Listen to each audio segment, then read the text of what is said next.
नमस्कार, मैं हूँ एस के मालवी और आप देख रहे हैं एस 24। एस 24 में बहुत स्वागत है आपका।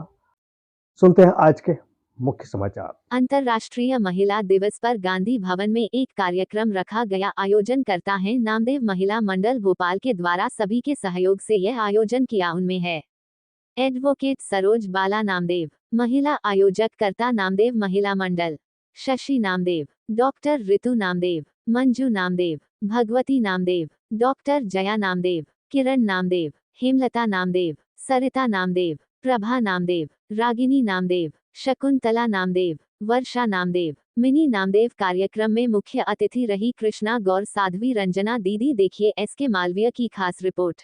अंतर्राष्ट्रीय महिला दिवस के अवसर पर विशाल कार्यक्रम का आयोजन करती आई है।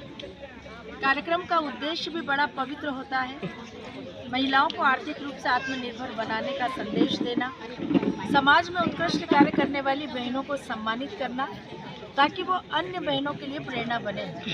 आज भी हर वर्ष की भांति उसी कार्यक्रम को यहाँ आयोजित किया गया है, जिसमें महिलाओं की आर्थिक निर्भरता की ओर ज़्यादा जोर दिया जा रहा है। और स्वाभाविक रूप से प्रधानमंत्री श्री नरेंद्र मोदी जी जब आत्मनिर्भर भारत की बात करते हैं तो उसमें महिलाओं का आर्थिक रूप से आत्मनिर्भर होना अवश्यंभावी हो ही जाता है।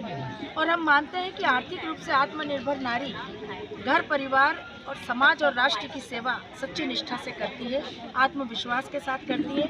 देश की आधी आबादी में वो आत्मविश्वास आए, वह भी राष्ट्र के निर्माण में अपनी भूमिका निभाए। इस दिशा में नामदेव महिला मंडल काम कर रहा है। मेरी बहुत सारी शुभकामनाएं उनके साथ। नामदेव मंडल महिला मोर्चा द्वारा एक संकल्प लिया गया है कि एक भोजन की और नाश्ता की व्यवस्था ना करते, उसके लिए क्या कहना चाहेंगे आप? मैंने बहुत बधाई दी है नामदेव महिला मंडल को, जिन्होंने एक अच्छा संकल्प यहाँ लिया है।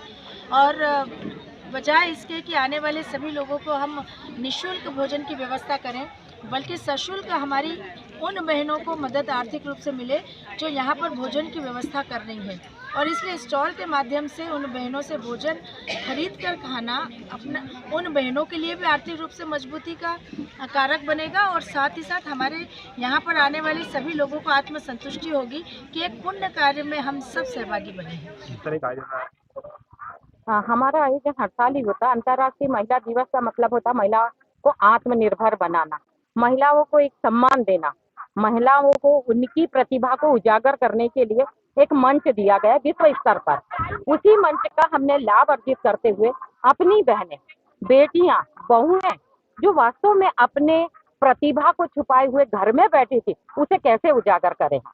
उसको उजागर करने के लिए उजागर होगा तो स्वाभाविक है उनमें एक आत्मविश्वास बढ़ेगा, हिम्मत आएगी तो स्वाभिमान आएगा, आत्मसम्मान आएगा, स्वावलंबी बनेगी, आत्मनिर्भर बनेगी। और ये सब कुछ आए तो उस दिन अपने परिवार को साथ देने लगेगी और परिवार को एक कदम से कदम मिला करके वो चलने लगेगी। जहाँ वो ये सोचती कि मेरा जीवन यापन केवल मेरे माता पिता के समान सास ससुर, मेरे बच्चे या पति है, उसे लगेगा कि नहीं, एक समाज भी मेरा अंग है जिसे मुझे साथ लेकर के चलना चाहिए। और इस हेतु हमने उनको आत्मनिर्भर बनाने के लिए स्टॉल्स लगाए हैं, जिसमें उनकी आत्मनिर्भरता और आत्मसम्मान बढ़े। श्रीमती कृष्णा गौर मध्य प्रदेश शासन राज्य मंत्री जी आई हुई थी और हमारे बीच हमारी साध्वी जी रंजना दीदी आई हुई है, बहन गरुड़ जी है और शिरोमणि जी है। नामदेव परिवार की सभी माताएं, मैं अभी चर्चा चल रही थी, हमने कहा हम सब में एक को देखते हैं। तो हमारी नामदेव परिवार वो परिवार नामदेव ने बनाई, रोटी कुत्ते ने उठाई, पीछे घी का कटोरा लिए जा रहे, प्रभु रोटी तो न खाओ, थोड़ा घी भी लेते जाओ, तूने कैसी शकल बनाई है स्वान की, मुझे ओढ़नी उड़ा दी इंसान की। वो नामदेव परिवार सब में रह के, जिनके परमात्मा सब में रह के एकता का दर्शन करते थे, ऐसे महान संत नामदेव और उस परिवार की माता है, आज सबको प्रेरणा दे रही है, इंगित कर रही है, प्रेरित कर रही है। आप अंतर्राष्ट्रीय महिला दिवस का आयोजन करते हैं। 8 मार्च के दिन अंतर्राष्ट्रीय महिला दिवस का आयोजन किया जाता है। लेकिन मेरी बहनों, मेरी माताओं, मैं निवेदन करना चाहती हूँ कि महिलाओं का एक दिन नहीं होता, महिलाओं के तो पूरा साल, पूरा जीवन महिलाओं का ही होता है। 365 दिन माताओं के ही होते हैं। जानते हो कैसे? हमारी प्रकृति पर आधे का प्रतिनिधित्व आप कर रहे हैं। आधे का प्रतिनिधित्व हमारे भाई लोग कर रहे हैं और आधा प्रतिनिधित्व हमारी माताएं कर रही हैं। तो इनके 365 दिन होते हैं। अच्छी पत्नी जीवन में आ जाए, पा जाती संतोष वासना, अगर गले लग जाती रत्ना।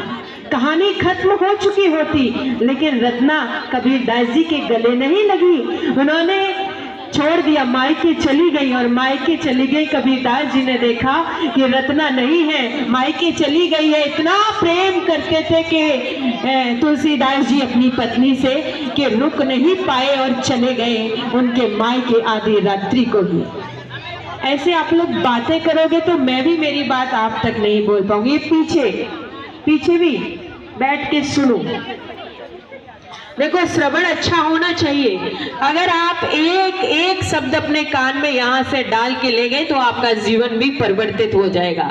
जब भगवान कृष्ण अर्जुन को गीता सुना रहे थे तो दूसरे अध्याय में अर्जुन को सब कुछ बता दिया। मैं आपका बहुत समय नहीं लूंगी, लेकिन अर्जुन की समझ में नहीं बैठी तो गीता को विस्तार देना पड़ा 18,000 श्लोकों में। इसलिए एक श्रवण बहुत महत्वपूर्ण होता है। तो मैं निवेदन कर रही थी, पा जाती संतोष वासना, अगर गले लग जाती रत्ना। रत्ना गले नहीं लगी।